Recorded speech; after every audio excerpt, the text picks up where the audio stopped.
Si je te punis, je sais que tu vas te sentir mal. Et je sais que tu prendras peut-être cette punition comme la conséquence de tes actes, sans véritablement apprendre à faire autrement. Alors je préfère te dire que je te fais confiance pour faire différemment. Et je te demande de quoi as-tu besoin pour faire différemment. Je vais même te rappeler que tu as su faire différemment par le passé. Est-ce que tu t'en souviens ?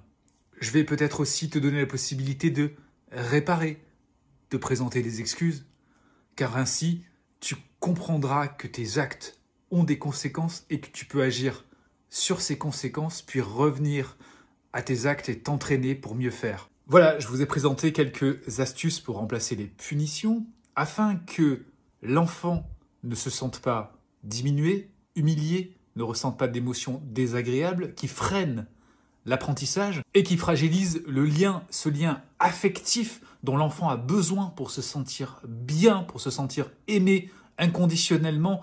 C'est la base de sa confiance et de son estime de soi. Rappelons également que nous punissons souvent parce que nous ressentons de la colère en pensant notamment, et ce n'est qu'une interprétation, que les enfants nous provoquent ou font l'inverse de ce qu'on leur demande volontairement. Or, souvent, c'est parce qu'ils n'ont pas compris ce qu'on attendait, ou encore parce qu'ils ressentent une grosse émotion qui les empêche d'agir avec logique et surtout en comprenant les consignes qu'on leur donne. D'ailleurs, c'est important cela aussi. Est-ce que le message est suffisamment clair? Est-ce que nous avons formulé positivement ce que nous attendons?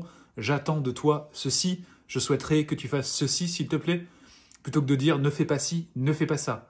Bref, la punition n'est pas la solution.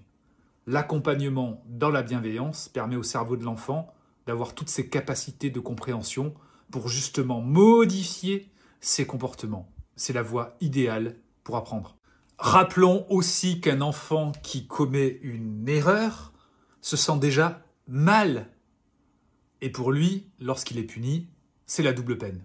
Merci de m'avoir écouté.